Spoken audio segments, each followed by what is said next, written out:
नमस्कार विद्यार्थी मित्रांनो, स्वागत आहे तुमचं आजच्या नवीन व्हिडिओमध्ये। तर आज आपण 16 ऑक्टोबर 2025 च्या खूप महत्त्वाच्या 10 चालू घडामोडी पाहत आहोत। तर विद्यार्थी मित्रांनो, सर्वांनी शेवटपर्यंत व्हिडिओ पहा, कारण खूप महत्त्वाचे प्रश्न आपण या व्हिडिओमध्ये घेतलेले आहेत। तर चला, थोडाही वेळ वाया न घालवता आपण या व्हिडिओला सुरुवात करूयात। तर आजचा आपला व्हिडिओ सुरू करण्याच्या अगोदर आपण कालच्या काही महत्त्वाच्या चालू घडामोडी पाहून घेऊयात वन लाइनर स्वरूपामध्ये। तर विद्यार्थ्यांनो, लक्ष द्या सर्वांनी। तर पहिला कालचा आपला महत्त्वाचा प्रश्न होता, 17व्या फिल्मफेअर पुरस्कार 2025 मध्ये सर्वोत्कृष्ट चित्रपटाचा पुरस्कार कोणत्या चित्रपटाला मिळालेला आहे? तर लापता लेडीज यानंतर केरळ सरकारने स्थलांतरित कामगारांच्या मुलांना शिक्षण देण्यासाठी सुरू केलेल्या विशेष योजनेचे नाव काय आहे? तर ज्योती योजना। यानंतर पुढील प्रश्न, अर्थशास्त्रासाठी 2025 चा नोबेल पुरस्कार कोणाला जाहीर करण्यात आला? तर जोएल मोकिर यांना, फिलिप आंगियो यांना आणि पीटर हॉविट यांना। यानंतर कालचा आपला चौथा प्रश्न, संत तुकडोजी महाराज नागपूर विद्यापीठामध्ये कोणत्या गीत गायनाची नोंद Guinness book of world record मध्ये करण्यात आली? तर या भारतात बंधुभाव नित्य वसुदेया। यानंतर एकदिवसीय क्रिकेटमध्ये सर्वात जलद 5000 धावा करणारी पहिली महिला भारतीय खेळाडू कोण बनलेली आहे? तर ती आहे स्मृती मानधना। यानंतर सहावा प्रश्न, ई बॉन्ड प्रणाली सुरू करणारे आपले महाराष्ट्र कितवे राज्य ठरले आहे? तर ते 16वे राज्य। यानंतर federation of Indian chambers of commerce and industries म्हणजे फिक्कीच्या अध्यक्षपदी कोणाची नियुक्ती करण्यात आली आहे? तर अनंत गोएंका यांची। यानंतर पुढील प्रश्न आपला 8वा होता कालचा। तर संरक्षित क्षेत्र व्यवस्थापनातील नवोपक्रमासाठी प्रतिष्ठित केंटर आर मिलर पुरस्कार मिळवणारा पहिला भारतीय कोण बनला? तर सोनाली घोष बनल्या आहेत। यानंतर ग्लोबल फायनान्सने अलीकडेच कोणत्या बँकेला आशियातील सर्वात सुरक्षित बँक म्हणून घोषित केले? तर DBS बँकेला। यानंतर 10वा प्रश्न, आंतरराष्ट्रीय नाणेनिधी म्हणजेच IMF चे पहिले उपव्यवस्थापकीय संचालकपदी कोणाची नियुक्ती करण्यात आली? तर डॅन कार्ड्स यांची, लक्षात ठेवा। यानंतर विद्यार्थी मित्रांनो, आजच्या आपण चालू घडामोडीकडे वळणार आहोत। आज आहे 16 ऑक्टोबर ही तारीख आणि आजचा आपला पहिला आणि महत्त्वाचा प्रश्न पाहूयात। तर नवी दिल्ली येथे झालेल्या पहिल्या आर्चरी प्रीमियर लीगचे विजेतेपद कोणी जिंकले आहे? तर याचे योग्य उत्तर ऑप्शन सी, राजपुताना रॉयल्सने जिंकले आहे। कोणी? तर राजपुताना रॉयल्सने। तर याविषयी आपण महत्त्वाची माहिती पाहून घेऊयात। तर विद्यार्थी मित्रांनो, नवी दिल्ली येथे झालेल्या पहिल्या आर्चरी प्रीमियर लीगचे विजेतेपद राजपुताना रॉयल्सने जिंकले आहे। तर त्यांनी अंतिम सामन्यामध्ये पृथ्वीराज योधासचा शूट ऑफ मध्ये पराभव केलेला आहे। तर विजेता राजपुताना रॉयल्स आहे, उपविजेता आहे पृथ्वीराज योधास। यानंतर विद्यार्थ्यांनो, निकाल तर शूट ऑफ मध्ये राजपुताना रॉयल्सने पृथ्वीराज योधासचा पराभव केला। यानंतर दुसरा प्रश्न आपण पाहून घेऊया। तर खालीलपैकी कोणते राज्य वन्यजीव संरक्षण कायदा 1972 मध्ये सुधारणा करणारे पहिले राज्य बनले आहे? तर याचे योग्य उत्तर ऑप्शन बी, केरळ हे। कोणते? तर केरळ हे। तर याविषयी आपण महत्त्वाची माहिती पाहून घेऊया। तर विद्यार्थी मित्रांनो, केंद्रीय वन्यजीव संरक्षण कायदा 1972 मध्ये सुधारणा करणारे विधेयक मंजूर करणारे केरळ हे आपल्या भारतातील पहिले राज्य बनले आहे। तर 8 ऑक्टोबर 2025 रोजी केरळ विधानसभेमध्ये वन्यजीव संरक्षण केरळ सुधारणा कायदा 2025 हे विधेयक मंजूर करण्यात आले। तर मानवी प्राणी संघर्ष वाढत असल्याच्या पार्श्वभूमीवर राज्याला या समस्येवर अधिक प्रभावीपणे उपाययोजना करण्यासाठी हे बदल सुचवण्यात आलेले आहेत। तर या विधेयकामुळे राज्याच्या मुख्य वन्यजीव रक्षकाला मानवी वस्तीमध्ये घुसणाऱ्या किंवा मानवी जीविताला धोकादायक ठरणाऱ्या वन्य प्राण्यांना गोळ्या घालण्याचे, बेशुद्ध करण्याचे, पकडण्याचे किंवा दुसऱ्या ठिकाणी हलवण्याचे अधिकार मिळतील। तर राष्ट्रपतींच्या मंजुरीनंतर या विधेयकाचे कायद्यामध्ये रूपांतर होणार आहे। तर विद्यार्थी मित्रांनो, केरळविषयी आपण शॉर्टमध्ये स्टॅटिक जीके ची माहिती पाहून घेऊया। तर केरळ राज्याची स्थापना 1 नोव्हेंबर 1956 रोजी झाली आणि त्याची राजधानी आहे तिरुवनंतपुरम। तर कोची हे व्यावसायिक आणि आर्थिक केंद्र आहे। तर केरळची प्रमुख भाषा मल्याळम आहे आणि या राज्याला देवाचा स्वतःचा देश आणि मसाल्याचे उद्यान म्हणून देखील ओळखले जाते। तर विद्यार्थ्यांनो, मुख्यमंत्री आहेत सध्याचे पिनराई विजयन, राज्यपाल राजेंद्र विश्वनाथ आर्लेकर, राजधानी तिरुवनंतपुरम, व्यावसायिक राजधानी कोची आहे आणि स्थापना झालेली आहे 1 नोव्हेंबर 1956 मध्ये. भाषा मल्याळम आणि टोपण नावे आहेत तर देवाचा स्वतःचा देश आणि मसाल्याचे उद्यान आणि बॅक वॉटर्सची भूमी आणि शेजारील राज्य आहेत कर्नाटक आणि तामिळनाडू आणि समुद्रकिनारा पश्चिमेला अरबी समुद्र आहे. यानंतर जिल्हे एकूण 14 आहेत, सर्वांनी लक्षात ठेवा. यानंतर विद्यार्थी मित्रांनो पुढील आपण तिसऱ्या प्रश्नाकडे वळूयात. तर आपल्या भारतातील पहिले पूर्णपणे सौर ऊर्जेवर चालणारे प्राणी संग्रहालय खालीलपैकी कोणत्या राज्यामध्ये बांधले जाणार आहे? तर याचे योग्य उत्तर ऑप्शन ए कर्नाटक या राज्यामध्ये. कोणत्या? तर कर्नाटक या. तर याविषयी आपण महत्त्वाची माहिती पाहून घेऊयात. तर आपल्या भारतातील पहिले पूर्णपणे सौर ऊर्जेवर चालणारे प्राणी संग्रहालय बंगळुरू कर्नाटक येथे बांधले जाणार आहे. तर बेंगळुरू मधील बन्नेरघट्टा बायोलॉजिकल पार्क हे देशातील पहिले पूर्णपणे सौर ऊर्जेवर चालणारे प्राणी संग्रहालय असणार आहे. तर ठिकाण बन्नेरघट्टा बायोलॉजिकल पार्क बेंगळुरू आणि ऊर्जा प्रकल्प या ठिकाणी 1 मेगावॅटचा सौर ऊर्जा प्रकल्प उभारण्यात आलेला आहे आणि उद्देश या प्रकल्पामुळे प्राणी संग्रहालयाची संपूर्ण विजेची गरज भागवली जाईल आणि अतिरिक्त वीज ग्रीडला परत पाठवली जाणार आहे. तर महत्त्व काय आहे? तर पर्यावरण संवर्धनाच्या दिशेने हे एक महत्त्वाचे पाऊल आहे. तर स्टॅटिकचे महत्त्वाचे मुद्दे पाहून घेऊया. तर सध्याचे मुख्यमंत्री सिद्धरामय्या, राज्यपाल थावरचंद गेहलोत आणि राजधानी आहे बेंगळुरू, जे राज्याचे सर्वात मोठे शहर देखील आहे.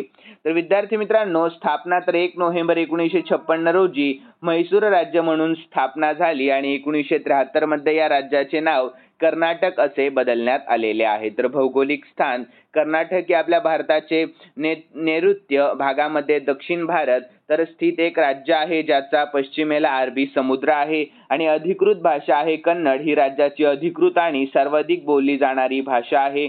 आणि एकूण जिल्हे तर प्रशासकीय सोयीसाठी राज्यामध्ये एकूण 31 जिल्हे आहेत, जे 4 प्रशासकीय विभागांमध्ये विभागले गेलेले आहे. तर टोपण नाव या प्रदेशाला कर्नाटा म्हणजे शब्दश अर्थ काळ्या मातीचा देश म्हणूनही ओळखले जाते. तर वारसा कर्नाटकमध्ये हम्पी, बदामी आणि म्हैसूर यांसारखी अनेक ऐतिहासिक आणि वारसा स्थळे देखील आहेत. सर्वांनी ही माहिती लक्षात ठेवा, खूप महत्त्वाची आहे. यानंतर पुढील प्रश्न आहे 4था. तर ग्लोबल फिनटेक फेस्ट 2025 खालीलपैकी कोणत्या शहरामध्ये आयोजित करण्यात आला होता? तर याचे योग्य उत्तर आहे ऑप्शन डी मुंबई या. कोणत्या? तर मुंबई या. तर यानंतर आपण याविषयी महत्त्वाची माहिती पाहून घेऊया. तर ग्लोबल फिनटेक फेस्ट 2025 मुंबई या शहरामध्ये आयोजित करण्यात आला होता. तर ठिकाण Jio world convention centre Mumbai आहे आणि तारीख 7 ते 9 ऑक्टोबर 2025 ही. तर थीम काय होती? तर AI द्वारा समर्थित एका चांगल्या जगासाठी आर्थिक सक्षमीकरण अशी. तर सहभाग आपल्या भारताचे पंतप्रधान नरेंद्र मोदी आणि युनायटेड किंगडमचे पंतप्रधान बोरिस जॉन्सन यांच्यासह अनेक जागतिक नेते आणि फिनटेक क्षेत्रातील तज्ज्ञ उपस्थित देखील होते. तर मुंबईची स्टॅटिक महत्त्वाची जीके पाहून घेऊयात आपण. तर राजकीय आणि आर्थिक स्थान मुंबई ही आपल्या महाराष्ट्र राज्याची राजधानी आणि भारताची आर्थिक राजधानी आहे आणि लोकसंख्या हे आपल्या भारतातील सर्वाधिक लोकसंख्या असलेले शहर आहे आणि मुंबई महानगर प्रदेशाची लोकसंख्या 2.3 कोटींपेक्षा जास्त आहे. आणि ऐतिहासिक तर 1854 मध्ये मुंबईमध्ये आपल्या भारतातील पहिली कापड गिरणी काऊसजी नानाभाई दावर यांनी स्थापन केली. तर भूगोल विषयी महत्त्वाचे मुद्दे. तर संजय गांधी राष्ट्रीय उद्यान मुंबई उपनगर जिल्ह्यामध्ये आहे आणि त्यामध्ये कण्हेरी लेण्या देखील आहेत. तर इतर काही महत्त्वाची माहिती. तर हे शहर अनेकदा आपल्या भारताचे न्यूयॉर्क म्हणून ओळखले जाते. यानंतर 5वा प्रश्न, खालीलपैकी कोणते सरकारी रुग्णालय रोबोटच्या मदतीने किडनी प्रत्यारोपण करणारे पहिले रुग्णालय ठरले आहे? तर याचे योग्य उत्तर आहे ऑप्शन ए दिल्ली एम्स हे. कोणते? तर दिल्ली एम्स हे. तर याविषयी आपण महत्त्वाची माहिती पाहून घेऊया. तर विद्यार्थी मित्रांनो आपल्या भारतातील पहिले सरकारी रुग्णालय ज्याने रोबोटच्या मदतीने किडनी प्रत्यारोपण केले ते सफदरजंग रुग्णालय म्हणजे सफदरजंग हॉस्पिटल नवी दिल्ली हे आहे. तर सफदरजंग रुग्णालयाने सप्टेंबर 2022 मध्ये ही ऐतिहासिक कामगिरी केली. त्यांनी एका 45 वर्षीय रुग्णावर यशस्वीरित्या रोबोटिक किडनी प्रत्यारोपण शस्त्रक्रिया केलेली आहे, ज्यांसाठी त्यांच्या पत्नीने किडनी दान केली होती. तर त्यानंतर अलीकडच्या बातम्यांनुसार एम्स नवी दिल्ली हे देखील रोबोट सहाय्यित किडनी प्रत्यारोपण शस्त्रक्रिया करणारे पहिले सरकारी संस्था असल्याचे सांगितले गेले आहे.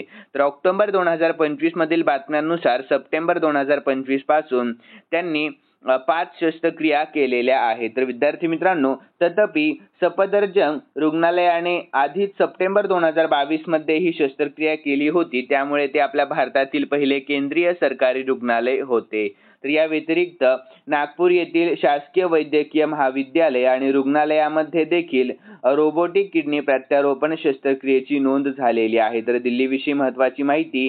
तर दिल्लीचे सध्याचे मुख्यमंत्री आहेत श्रीमती रेखा गुप्ता, उपराज्यपाल आहेत श्री विनय कुमार सक्सेना आणि राजधानी आपल्या भारताची राष्ट्रीय राजधानी नवी दिल्ली ही आहे. आणि जिल्हे दिल्लीमध्ये एकूण 11 प्रशासकीय जिल्हे आहेत आणि प्राचीन नाव तर पौराणिक कथेनुसार दिल्लीचे जुने नाव इंद्रप्रस्थ असे होते. लक्षात ठेवा.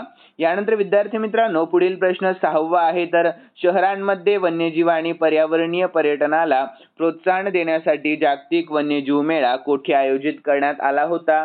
तर याचे योग्य उत्तर ऑप्शन सी, दिल्लीमध्ये. कोठे? तर दिल्लीमध्ये. तर याविषयी महत्त्वाची माहिती पाहूयात.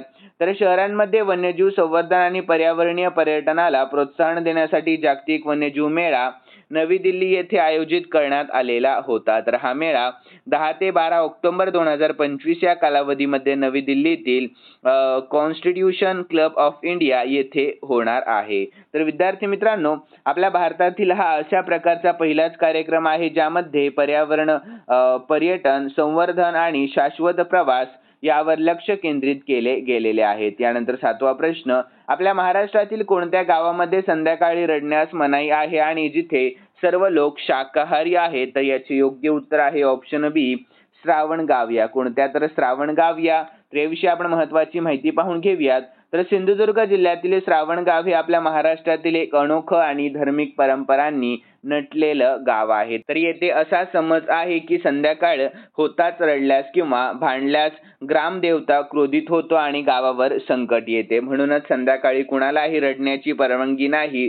जर एखाद्या व्यक्तीकडून रडण्याचा आवाज आला तर त्या घरातील लोकांना ग्रामपंचायतीसमोर स्पष्टीकरण द्यावं लागतं. तर या गावामध्ये हिंसाचार व मांसाहाराला पूर्ण विरोध आहे. म्हणूनच श्रावण गावातील 100% लोक शाकाहारी आहेत. तर ही प्रथा गावातील शांती, श्रद्धा आणि सामाजिक अनुशासन टिकवून ठेवण्यासाठी आजही पाळली जाते. तर महत्त्वाचे उदाहरण पाहूया.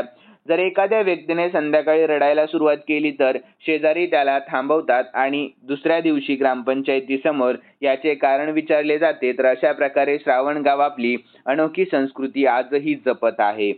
यानंतर पुढील प्रश्न आहे आपला 8वा. तर टाइम आउटने प्रसिद्ध केलेला 2025 मधील जगातील सर्वात आनंदी शहरांच्या यादीमध्ये कोणते भारतीय शहर 5व्या स्थानावर आहे? तर याचे योग्य उत्तर ऑप्शन सी, मुंबई हे. कोणते? तर मुंबई हे. तर याविषयी आपण महत्त्वाची माहिती पाहून घेऊयात. तर टाइम आउट या आंतरराष्ट्रीय मासिकाने 2025 साली जगातील सर्वात आनंदी शहरांची यादी जाहीर केली आहे. तर ही यादी 18,000हून अधिक स्थानिक नागरिकांच्या सर्वेक्षणावर आधारित आहे. तर या सर्वेक्षणामध्ये नागरिकांना त्यांच्या शहरातील जीवनमान, निसर्ग, स्वच्छता, सुरक्षितता, संस्कृती, नोकरीच्या संधी, अन्न संस्कृती आणि एकूण आनंदाची पातळी याबाबत विचारण्यात आलेले आहे. तर विद्यार्थी मित्रांनो, या यादीमध्ये पहिल्या क्रमांकावर अबुधाबी आहे, दुसऱ्या क्रमांकावर मेडेलिन आहे आणि तिसऱ्या क्रमांकावर आहे केपटाऊन दक्षिण आफ्रिकामध्ये आणि चौथ्या क्रमांकावर आहे मेक्सिको सिटी आणि 5व्या क्रमांकावर आहे आपले मुंबई. ठीक आहे. आणि लक्षात ठेवण्याजोगे आपण खालील काही महत्त्वाचा मुद्दा पाहून घेऊयात. तर टाइम आउट ही लंडन स्थित जीवनशैलीवरील एक मासिक संस्था आहे जी जगभरातील शहरांच्या संस्कृती, अन्न आणि जीवनमानावरील सर्वेक्षणे करते. यानंतर 9वा प्रश्न दिनविशेषवर आधारित आहे. तर जागतिक अन्न दिवस म्हणजेच वर्ल्ड फूड डे दरवर्षी कोणत्या दिवशी साजरा केला जातो? तर याचे योग्य उत्तर ऑप्शन बी, 16 ऑक्टोबर या दिवशी. केव्हा? तर 16 ऑक्टोबर. तर याविषयी महत्त्वाची माहिती पाहूयात. तर जागतिक अन्न दिवस दरवर्षी 16 ऑक्टोबर रोजी साजरा केला जात असतो. तर या दिवशी संयुक्त राष्ट्रांच्या अन्न व कृषी संघटनेची स्थापना इसवी सन 1945 मध्ये झाली होती. त्यामुळे या दिवसाचे महत्त्व अन्न सुरक्षा, पोषण आणि भुकेमुक्त जग निर्माण करण्यासाठी विशेष आहे. तर या दिवसाचे उद्दिष्ट म्हणजे जगभरातील लोकांमध्ये भुकेविरुद्ध लढा देण्याची जाणीव निर्माण करणे आणि सर्वांसाठी पुरेसे पौष्टिक आणि सुरक्षित अन्न उपलब्ध करून देणे. यानंतर विद्यार्थी मित्रांनो 10वा आणि शेवटचा प्रश्न आहे आपला महत्त्वाचा. सर्वांनी या प्रश्नाकडे लक्ष द्या. तर जागतिक दर्जाचे कन्व्हेन्शन सेंटर उभारण्यासाठी महाराष्ट्राने कोणत्या देशासोबत भागीदारी केली आहे? तर याची योग्य उत्तर ऑप्शन सी, स्पेन या देशासोबत. कोणत्या? तर स्पेन या. तर याविषयी महत्त्वाची माहिती पाहून घेऊयात. तर जागतिक दर्जाचे कन्व्हेन्शन सेंटर उभारण्यासाठी आपल्या महाराष्ट्राने स्पेन या देशासोबत भागीदारी केली आहे. तर नागपूरमध्ये हे सेंटर उभारण्यासाठी महाराष्ट्र सरकार आणि स्पेनची फिरा बार्सिलोना इंटरनॅशनल कंपनी यांच्यामध्ये सामंजस्य करार झालेला आहे. तर करार काय आहे? तर आपला महाराष्ट्र विमानतळ विकास कंपनी लिमिटेड आणि फिरा बार्सिलोना इंटरनॅशनल स्पेन यांच्यामध्ये हा करार झाला आणि ठिकाण हे कन्व्हेन्शन सेंटर नागपूर येथे उभारले जाणार आहे. आणि उद्देश आहे महत्त्वाचे तर प्रदर्शन, संमेलन, सांस्कृतिक आणि शैक्षणिक केंद्रे विकसित करणे हा या प्रकल्पाचा मुख्य उद्देश आहे. यानंतर खालील प्रश्न मी स्पेशली तुमच्यासाठी ठेवलेला आहे आणि हा प्रश्न आपण कालच्या चालू घडामोडीमध्ये पाहिला होता. तर विद्यार्थी मित्रांनो खूप महत्त्वाचा प्रश्न आहे. तर 17व्या फिल्मफेअर पुरस्कार 2025 मध्ये सर्वोत्कृष्ट चित्रपटाचा पुरस्कार कोणत्या चित्रपटाला मिळाला आहे? तर याचे योग्य उत्तर सर्वांनी आपल्या कॉमेंट बॉक्समध्ये सांगा. आणि तुम्हाला जर विद्यार्थ्यांनो खरंच आजचा व्हिडिओ आवडलेला असेल, सर्वांनी या व्हिडिओला जाता जाता लाईक करा, शेअर करा आणि सबस्क्राईब करायला अजिबात विसरू नका. तर चला भेटूयात नवीन व्हिडिओमध्ये. धन्यवाद.